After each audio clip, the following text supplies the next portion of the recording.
Welcome to Catholic Views. I'm your host, Renee Kranz. On today's show, we will have Kevin Toole. He is a younger Catholic from the north part of the diocese. We've had a lot of regular Catholics on, new Catholics who have converted recently. From the southern part of the diocese, we get one from the northern part of the diocese. He is from Redfield, and Father John Short recommended him to us. So he drove all the way down here in studio and told us his fantastic conversion story. It's actually a reversion. He was baptized Catholic, so but it's a really good story anyway. So hope you'll join us for that.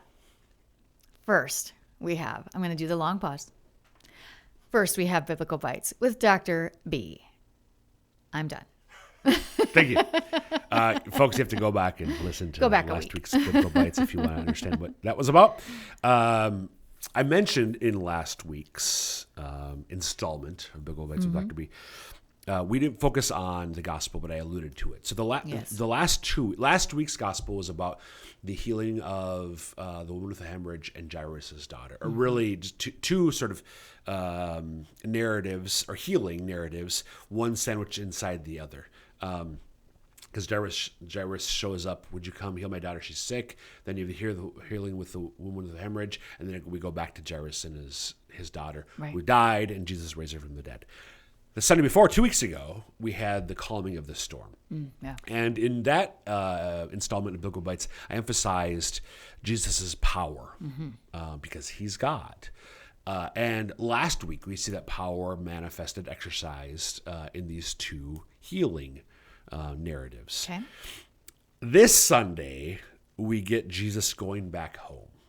Oh, yeah. So what happens when Jesus goes back home? Home, in this case, being Nazareth, where he grew up, where his parents were originally from. He was born in Bethlehem, spent some time in Egypt, but he grows up in Nazareth, in Galilee, north of Judea and Jerusalem. Yep. What do you remember, Renee? Well, he was preaching, and the people there were like, "Well, who are you? You're just Joseph's son. Blah blah blah. You're nothing, basically." And then tried to run him off a cliff. They do. They were going to. They were going to. And Mark, and I can't remember, maybe beyond. This is Mark 6, 1-6, and maybe in their verses following, we get to where they try to throw him off the cliff. We don't get that in the reading, though. Okay. What we get, but you're spot on. Jesus preaches, and they're astonished. Where did he get all this? What kind of wisdom have you given to him? What mighty deeds are wrought by his hands? And then there's a tonal shift. Is he not the carpenter, the son of Mary, and the brother of James and Joseph and Judas and Simon? Are not his sisters here with us? And they took offense at him. So it's like, wow, where did he get all this? Where did he get all this? I mean, here's his mom, here's his cousins. Like, who does he think he is? This guy's a nobody. And they took offense at him. Jesus said to them, a prophet is not without honor except in his native place and among his own kin and his own house. So this is where Mark is really pointed. He was not able to perform any mighty deed there apart from curing a few sick people by laying hands on them. He was amazed at their lack of faith. And maybe it's Mark or one of the others also gives us the detail. It's because of their lack of faith that he was not able to perform miracles. So I was thinking about this the last couple of weeks, thinking about Biblical Bites we'll talk about, because we see, and I emphasized 2 weeks ago, Jesus has real power, and our gospel is a gospel of power. Maybe our needs are not such that we need him to literally calm a major storm or raise a child from the dead or heal a disease of 12 years that we've been struggling with. Maybe they're smaller, but we tend not to ask. Why? For a whole variety of reasons. Maybe we lack faith. But I think because we don't see things like this going on. Right.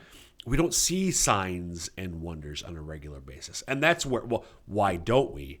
And this is where I do want to point back to what we're reading about here. Do I believe it's really possible for him to do this?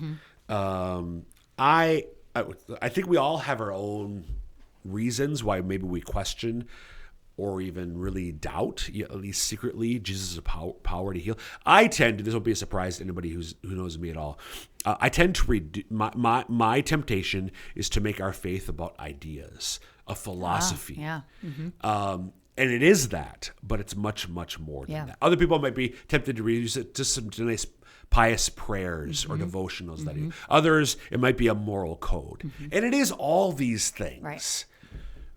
But above all, it is about a relationship with God who loves us, but he's God. So he can do stuff.